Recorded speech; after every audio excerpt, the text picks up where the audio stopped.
रेखा राठौर को जन्म देते ही उसकी मां भगवान देवी इस दुनिया को छोड़कर चली गई। रेखा की हालत भी अच्छी नहीं थी, बचने की उम्मीद कम थी। लेकिन रेखा की दादी गंगा देवी ने उसे बचाने के लिए दिन रात एक कर दिया। कुछ समय बाद पिता विनोद ने दूसरी शादी कर ली और अपनी पत्नी नीलम के साथ छत्तीसगढ़ में जाकर रहने लगी।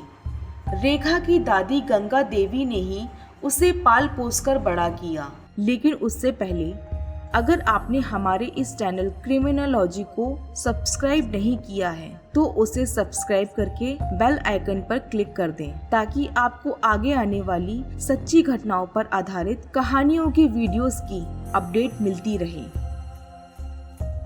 जब रेखा शादी के लायक हुई तो उन्होंने एक अच्छा सा लड़का देखकर उसकी शादी भी कर दी। रेखा की शादी सुनील से हो गई। शादी के बाद उसके 3 बच्चे हुए, 2 बेटे टुकटुक, पारस और बेटी माही। लेकिन शादी के 13 साल बाद अचानक रेखा ने सुनील से तलाक लेने का फैसला कर लिया। उसने अपना ये फैसला चाचा प्रमोद और मौसा वेदराम को बताया। इसके बाद सारा परिवार इकट्ठा हुआ। सबने उसे समझाया कि अकेले कैसे जिएगी, बच्चों का क्या होगा, उनकी देखभाल कैसे करेगी। परिवार का कोई भी सदस्य नहीं चाहता था कि रेखा सुनील से तलाक ले, लेकिन वो नहीं मानी। वो सिर्फ यही कह रही थी कि अब सुनील के साथ नहीं रहना। जब रेखा ने अपना फैसला नहीं बदला तो सारा परिवार उससे नाराज हो गया और सुनील से अलग होने के बाद सब लोगों ने उससे मिलना जुलना बंद कर दिया। रेखा को सुनील से अलग हुए 2.5 साल बीत गए। वो अपने बच्चों के साथ अकेले आगरा के कोतवाली इलाके में रह रही थी। एक संतोष ही था जिसने रेखा को नहीं छोड़ा था। वो रिश्ते में उसका भाई लगता है। रेखा बचपन से उसे राखी बांधती आई थी। संतोष जब उससे मिलने घर आया करता था तो वो उससे अपने परिवार की खोज खबर ले लिया करती थी। लेकिन 22 जुलाई गुरुवार 2023 को उसके घर से 4 लाशें बरामद हुई। रेखा और उसके 3 बच्चों की किसी ने हत्या कर दी थी। पुलिस ने इस हत्याकांड की जांच करना शुरू किया तो उन्होंने रेखा की पिछली जिंदगी के बारे में भी पता किया। उसकी कॉल डिटेल्स और सोशल मीडिया अकाउंट्स भी खंगाले गए। पता चला कि दिल्ली की रहने वाली प्रीति नाम की एक महिला से उसकी बात होती रहती थी। जब प्रीति से पूछताछ हुई तो एक चौंकाने वाली बात पता चली, और वो ये कि रेखा ने सना खान के नाम से एक फर्जी फेसबुक अकाउंट बना रखी थी।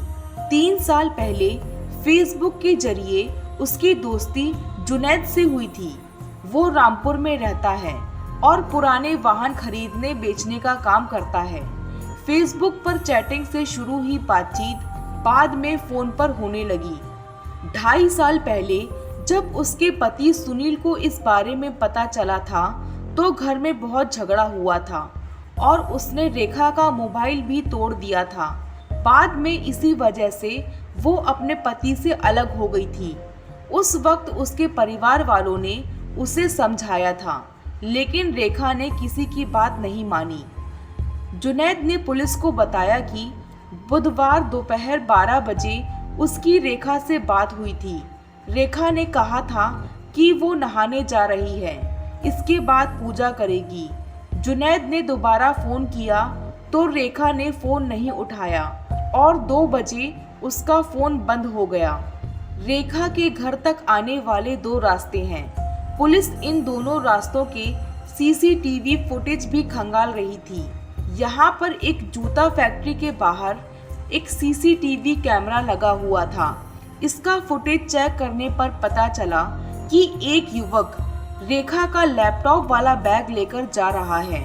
जब उस व्यक्ति की पहचान की गई तो पता चला कि वो संतोष राठौर है, रेखा के रिश्ते का भाई। संतोष राठौर, जिसे रेखा बचपन से राखी बांधती आ रही थी। पुलिस उसके घर गई तो पता चला कि वो नोएडा जाने का बोलकर निकला है। उसके घर पर रेखा की नीले रंग की एक्टिवा भी खड़ी हुई थी। पुलिस ने संतोष की तलाश की और उसे उसके एक साथी वीरू के साथ पकड़ लिया। 27 तारीख 2023 मंगलवार को पुलिस ने खुलासा किया कि संतोष ने ही अपने 2 साथियों के साथ मिलकर इस हत्याकांड को अंजाम दिया था। दूसरे साथी का नाम अंशुल है, उसे भी बाद में गिरफ्तार कर लिया गया। ये तीनों 21 जुलाई 2023 को दिन में 12:30 बजे रेखा के घर पर पहुंचे थे। रेखा उस समय ऊपर वाले कमरे में पूजा कर रही थी। उसके बड़े बेटे टुकटुक ने दरवाज़ा खोला और ये तीनों नीचे ही बैठ गए। पूजा करके रेखा ने तीनों को ऊपर बुला लिया और टुकटुक को समोसे लेने बाजार भेज दिया।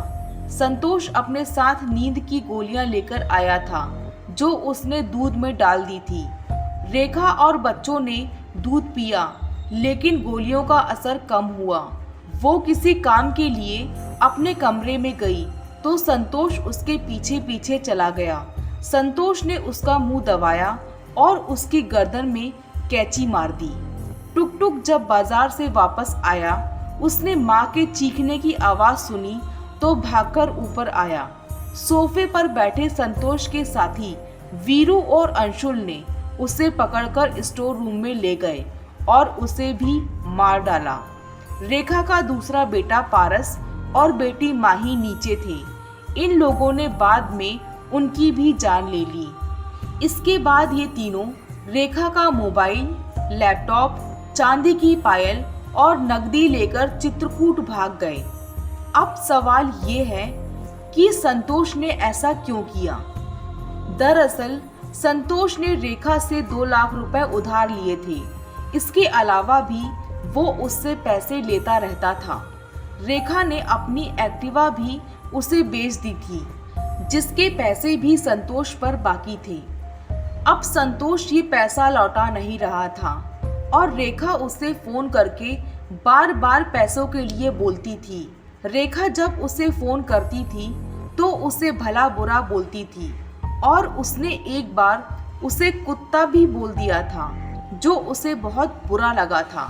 संतोष के पास उधार चुकाने के लिए पैसे नहीं थे, इसलिए उसने 4 लोगों की हत्या की साजिश रच डाली। संतोष ने अंशुल और वीरू को लूट का लालच देकर अपने साथ मिला लिया था। इंसानियत को शर्मसार कर देने वाली और हैवानियत को उजागर कर देने वाली इस घटना से ये पता चलता है कि आज के वक्त में इंसान कितना क्रूर और हैवान बनता जा रहा है। संतोष और उसके साथी इस बात के सबसे बड़े उदाहरण हैं। जहां उन्होंने संतोष के ऊपर लगे कर्ज से बचने के लिए और लूट की लालच में आकर रेखा के साथ साथ उसके मासूम बच्चों की जान लेने से पहले एक पल भी नहीं सोचा कि आखिर इसका अंजाम क्या होगा।